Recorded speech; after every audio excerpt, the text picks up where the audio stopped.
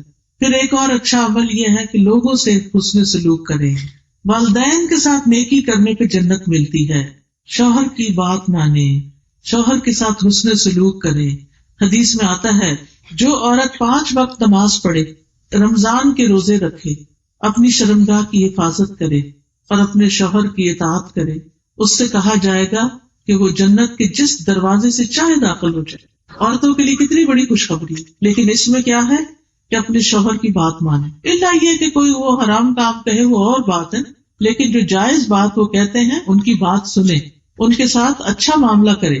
پھر بیٹیوں کے ساتھ اچھا سلوک کرے، ویسے بھی بیٹیاں مہمانی ہوتی ہیں، چلی جاتی ہیں اپنے گھروں میں، تو جب تک ہیں ان کو تانے نہ دیتے رہیں، ان کو ہر وقت ڈانٹ ڈپٹ نہ کریں، ان سے اچھا سلوک کرے۔ جو اچھا سلوک کرے گا ان سے، وہ آگ سے اوٹ بن جائیں گی، ماں باپ کو جہنم میں نہیں جانے دیں گی۔ پھر رشتہ داروں سے اچھا سلوک کرے، اس سے رزق میں اضافہ ہوتا ہے۔ پھر یتیم کی کفالت کرے، اگر اپنا کوئی رشتہ دار یتیم ہے تو اس کا خرچہ اٹھا لے، اگر گھر میں رہتا ہے تو اس کی تعلیم کا اور تربیت کا انتظام کرے، دوسروں سے تنگیاں دور کرے، آسانیاں بانٹے، لوگوں کے لیے زندگیاں آسان کرے، کسی کا قرضہ چکا کے، کسی کے بچے کا بوجھ اٹھا کے، کسی بیمار کا علاج کروا کے۔ پھر مریض کی عادت کرنے سے 70,000 فرشتوں کی دعائیں ملتی۔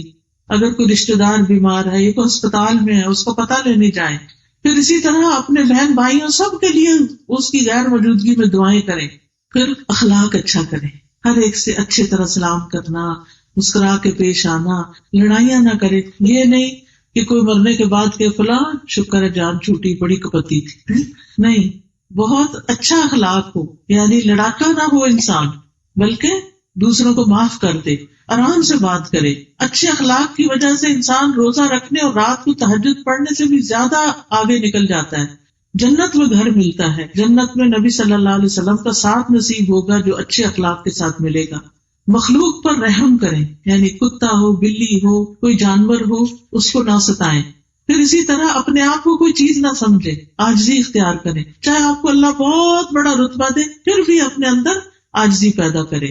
پھر اسی طرح غصے کو کنٹرول میں کریں، اپنی زبان کی حفاظت کریں، یعنی زبان سے کوئی گالی گلوچ نہیں، کوئی جھوٹ نہیں، کوئی کسی کی غیبت نہیں، سوچ سمجھ کے بات کریں۔ بعض اوقات ہم تھوڑی سی 2-4 نیکیاں کر لیتے ہیں تو ہمیں سب میں خامیاں نظر آنے لگتی ہیں، ہم کہتے ہیں فلانا ایسا اور فلانا ایسا، جبکہ ہمیں اپنی فکر کرنی چاہیے۔ پھر اسی طرح کسی سے ملیں، ہاتھ ملائیں تو اس پر بھی اجر و ثواب ہے، سلام شروع میں کریں گے تو زیادہ ثواب ملے گا۔ لوگوں سے مطلب کے لیے دوستی نہ کریں، اللہ کی خاطر دوستی کریں، کیونکہ اللہ کی خاطر محبت کرنے والوں کے لیے عرش کا سایہ ہے۔ بچوں میں انصاف کریں، جائیداد جو ہے اس کو انصاف سے تقسیم کریں، بیٹیوں کو اس سے محروم نہ رکھیں۔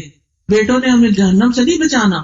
کوئی شخص ساری زندگی بھی نیک عمل کرے لیکن اگر وہ وراثت کی تقسیم میں ڈنڈی مارتا ہے تو اللہ کے یہاں سخت پکڑ ہوگی۔ پھر اسی طرح کوئی تکلیف دکھ ہو تو اس پر صبر کرے، اور پھر جو بھی نیکی کو کوئی موقع ہاتھ آئے، چاہے وہ رستے سے تکلیف دہ چیز ہی ہٹانا ہو، علم حاصل کرنے کے لیے نکلنا ہو، تھوڑا عمل ہو لیکن اس کو مسلسل کرے، تو یہ ساری نیکیاں کل آپ کے نامہ اعمال میں قبر میں آپ کے ساتھ ہوں گی، جہاں نہ آپ کے بچے ساتھ ہوں گے اور نہ ہی آپ کے رشتے دار ساتھ ہوں گے۔ اکیلے جانا ہے، سب نے جانا ہے نا۔ ہم نے قبرستان دیکھتے ہیں تو خیال نہیں آتا کہ کسی دن ہماری بھی ایسی قبر بنی ہوئی ہوگی اور پتہ نہیں اندر کیا گزرے گی۔ اس قبر کے لیے تیاری کریں، اور کسی نے وہاں نہیں آنا، خود ہی جانا ہے، اکیلے جانا ہے۔ قبر کیڑوں کا گھر ہے، قبر اندھیرے کا گھر ہے، وحشت کا گھر ہے، وہاں اعمال سے رونقیں ہوں گی، نیک اعمال اپنے ساتھ لے کر جائیں تو انشاءاللہ اللہ تعالیٰ بہترین مدد کرے گا۔ اللہ تعالیٰ ہمیں عمل کی توفیق عطا فرمائے اور ہم کسی کو بھی تکلیف، پریشانی اور دکھ دینے والے نہ ہوں۔ اس کے ساتھ ہی میں اپنا لیکچر ختم کرتی ہوں، لیکن یہ کہ اگر آپ کو کچھ کہنا ہے، کوئی بات کرنی ہے تو آپ اس وقت کر سکتے ہیں، کوئی سوال کرنا ہے تو کر سکتے ہیں، کیونکہ آپ کو پتا ہے کہ ہم رحیم یاد خان سے اس وقت آئے ہیں اور ہم نے واپس بھی جانا ہے، کچھ اور کام بھی ہے، تو میں ایک ایک سے تو مل نہیں سکتی، مجھے یہاں سے پھر فوراً نکلنا ہوگا۔ اس وقت آپ کے پاس موقع ہے، جو آپ کے دل میں بات ہے آپ مجھ سے کر سکتے ہیں، اب آپ کا ٹائم ہے، ٹھیک؟ لیکن جب میں نکلنے لگوں تو مجھے راستے میں نہیں روکنا۔ وعلیکم السلام۔ جائز نہیں ہے، نہ ہونی چاہیے۔ ہاں جی،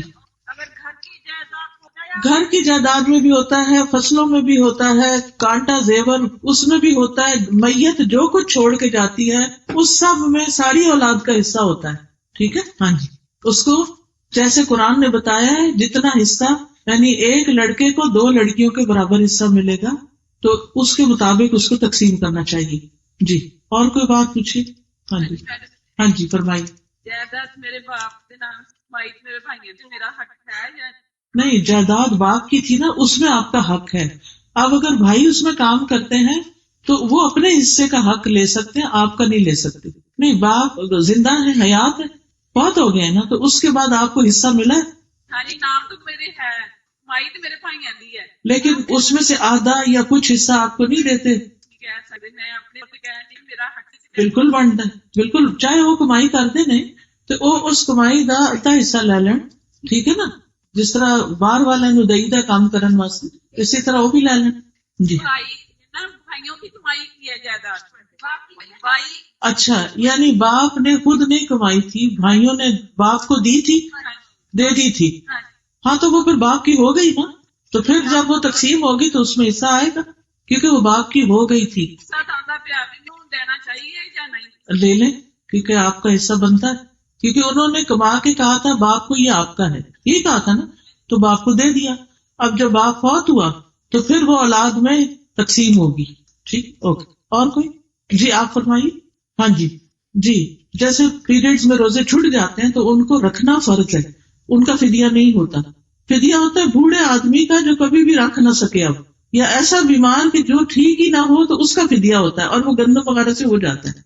جی جی، گندم وغیرہ سے ایک مسکین کے کھانے کا ہو جاتا ہے. جی، یعنی سال بعد آپ رکھیں گے تو اگلا سال شروع ہو گیا. جی، اگر اس کی ہمت طاقت ہے تو رکھ لے.